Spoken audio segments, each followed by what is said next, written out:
Birləşmiş Ştatlar prezidenti Donald Trump Amerika tarixində ən uzun müddətli shutdown'a son qoyan qanunu imzalayıb. Bundan əvvəl ABŞ Konqresi bu qanunu təsdiqləyib dostlar və bununla da Birləşmiş Ştatlarda hökumətin fəaliyyəti 43 gün ərzində dayandırılmışdı və bu Birləşmiş Ştatlar tarixinə ən uzun müddətli shutdown kimi tarixə düşüb və Donald Trump sənədi imzalayandan sonra yenidən demokratları tənqid edib və bildirib ki, məhz bu shutdownu təhrik eləyən onun oponentləri, onun rəqibləri, onların ucbatından bu 43 gün ərzində Birləşmiş Ştatlarda 20 minə yaxın aviareys ya ləğv edilib, ya təxirə salınıb, gecikdirilib. Eyni zamanda 1 milyondan çox dövlət qurumunun işçiləri maaşsız qalıb, çoxsaylı az təminatlı Amerikalılar ərzaq təminatı proqramı çərçivəsində yardımlarını ala bilməyib və bu da Donald Trump üçün yeni bir fürsət olub ki, öz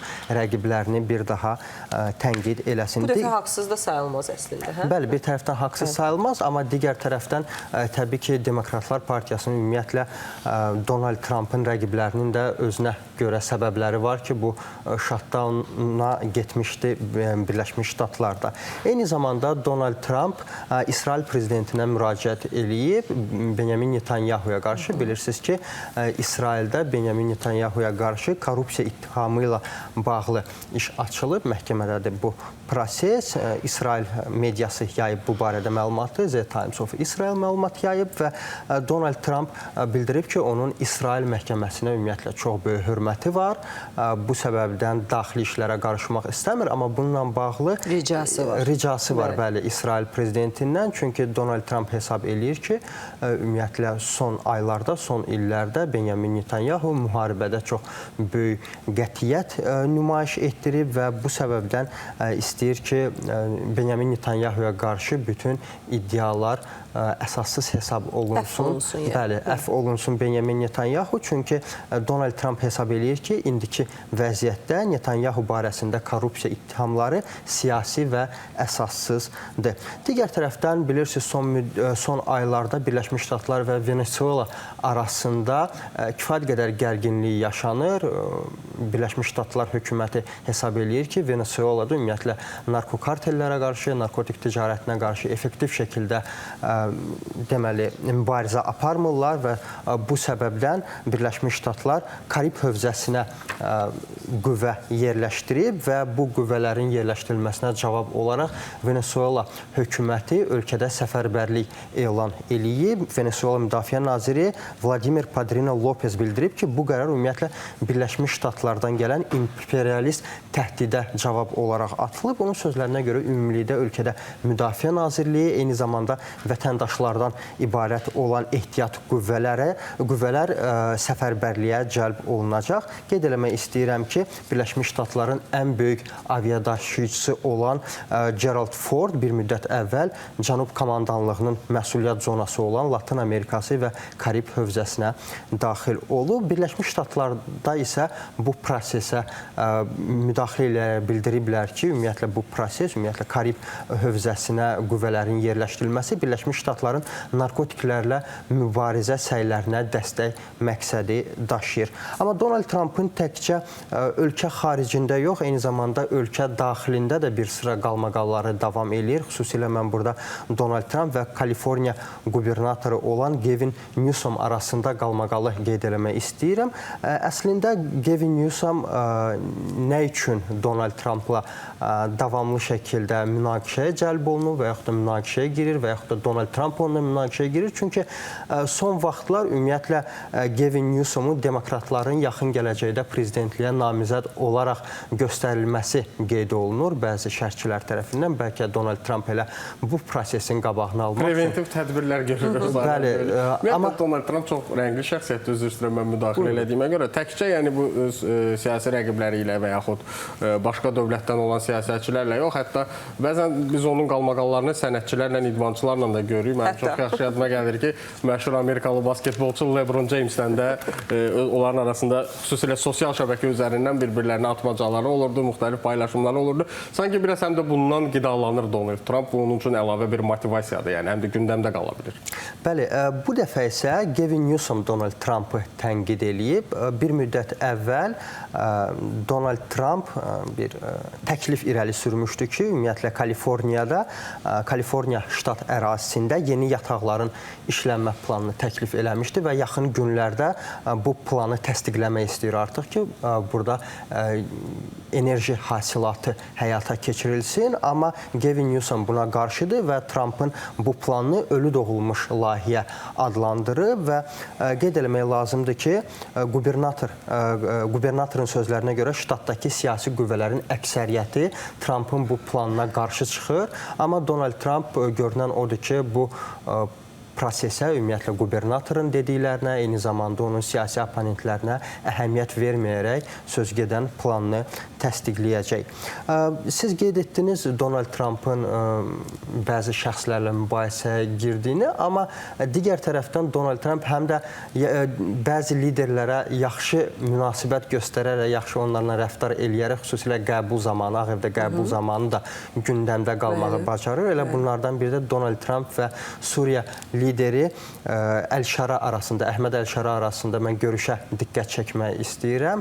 Ətir hədiyyə eləyib Əhməd Əl-Şaraya və görüş əsnasında Suriya liderinə və bu ölkənin Xarici İşlər Naziri Əsəd Həsən Əl-Şeybaninin üzərinə ətir sıxıb. Ətirin adı Trump Victory 45-47, yəni Trumpın qələbəsi 45-47 adlanır. Bu 45-47 də Trumpın Amerikada 45-ci və 47-ci prezidenti olması deməkdir və onun sözlərinə görə Trump bildirib ki, bu ən yaxşı ətirdir və bu səbəbdən ətirlərdən birini Suriya lideri Əhməd Əl-Şaraya, digərini onun həyat yoldaşına bağışlayıb və gülümsəyərək soruşub ki, Əhməd Əl-Şara, sizin neçə həyat yoldaşınız var?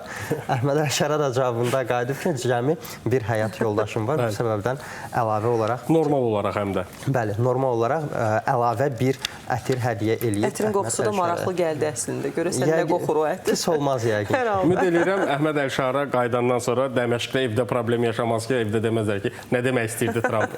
Başa düşün, ümid edirik, hər şey yaxşı olar. Nəsə bildiyi var, yoxsa yox?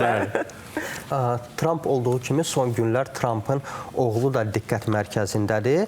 Belə ki, onun oğlunun Ermənistana səfəri ləğv olunub, planlaşdırılır da bir neçə gündür ki, və son anda Trumpın oğlu qeyd edib ki, bu səfərdən imtina eləyir. Buna maraqlı səbəb gətiriblər. Amerikada məşhur jurnalist var, Tucker Carlson, bəlkə də Putinlə bir neçə ay bundan öncə, hətta bir il bundan öncə müsahibəsi çıxmışdı və böyük qalmaqala səbəb olmuşdu həmin müsahibə. Məhz həmin jurnalist Tucker Carlson Ermənistanda fəaliyyət göstərən Taşir Capital şirkətinin baş direktoru Narek Karapetyanla müsahibə eləyib bu yaxınlarda və Narek Karapetyan qeyd edib ki, Ermənistanda güya kilsəyə hücum prosesi həyata keçirilir hazırda və kiçik Trump da məhz bu səbəbdən güya səfərdən imtina eləyib. Bununla bağlı Rapara qəzeti məlumat yayıb və bu veriliş Taşir Capital şirkətinin baş direktoru ilə Tucker Carlson arasında veriliş Birləşmiş Ştatlarda deyilənə görə çox böyük rezonansa səbəb olub. Ümumiyyətlə, oğul Trump da ata Trump qədər belə maraqlı bir obrazdır.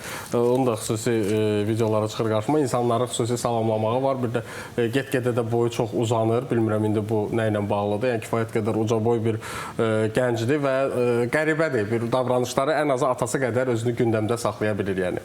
Bəli, mən Ermənistandan söz açdım qısa olaraq. Elə istəyirəm bu mövzuyla davam elətdirim. Ermənistanın baş naziri Nikol Paşinyan jurnalistlərə brifinqdə bəzi məlumatlar verib, suallarını cavablandırıb və qeyd edib ki, Azərbaycanla danışıqlara dair bütün sənədlər dərc olunacaq ilin sonuna qədər.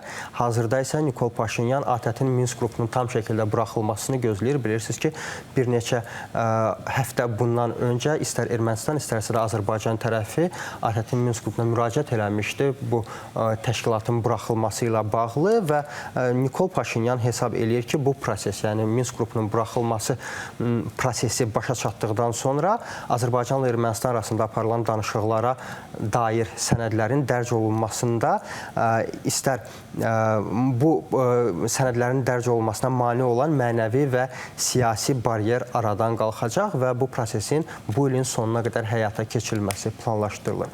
Digər tərəfdən Nikol Paşinyanın bir digər açıqlamasına görə Donald Trumpın təklif elədiyi, irəli sürdüyü Tramp marşrutu var bildiyiniz kimi. Azərbaycanın əsas hissəsi ilə Naxçıvanı birləşdirəcək. Bu prosesin nə vaxt həyata keçiriləcəyini açıqlayıb Nikol Paşinyan. Bilirsiniz ki, çox vacib layihə olduğuna görə daim gündəmdə saxlanılır bu mövzu. Ermənistanın baş nazirinin sözlərinə görə 2026-cı ilin ikinci yarısında başlanılacaq bu layihənin tikintisinə. 2026-cı ilin birinci yarısında isə ümumiyyətlə layihə prosesi müzakirə olunacaq və planlar təsdiq olunacaq və baş nazir qeyd edib ki, ümumiyyətlə hazırda Birləşmiş Ştatların yaxın şərqdə kifayət qədər çox layihələri var və bu səbəbdən rəsmi Vaşinqtonun başı biraz yaxın şərqdəki proseslərə qarışıqdır, amma ümid eləyir ki, Nikol Paşinyan bu proses də tezliklə həyata keçiriləcək heç bir gecikmə olmadan. Məndən bu günlük və bu efirlik bu qədər. Mən çalışacağam bizim tamaşaçılarımıza növbəti efirlərimizdə, növbəti günlərdə daha ətraflı və daha çox məlumatları təqdim edeyim. Hörmətli izləyicilər, xəbərin zamanını izləyirdiniz. Sağ olun, salamat qalın.